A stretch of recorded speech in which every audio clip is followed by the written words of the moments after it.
Hello guys, welcome back to the channel. In today's video, I'm going to show you how to create breakout rooms on Zoom for Windows. Okay, here I have created a virtual room on my Zoom application. Then the first thing we're going to do if we want to create breakout rooms is clicking on the more option right here. And then you can simply tap on breakout rooms.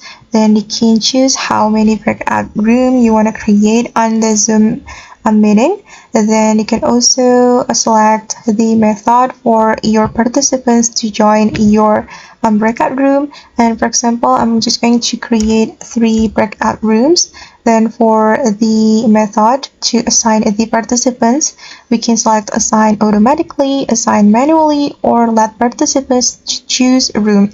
And I'm gonna go with assign manually. Then we can click on create. And now the breakout rooms have been created. Then we can click on open all rooms to start the breakout rooms. Okay, like this.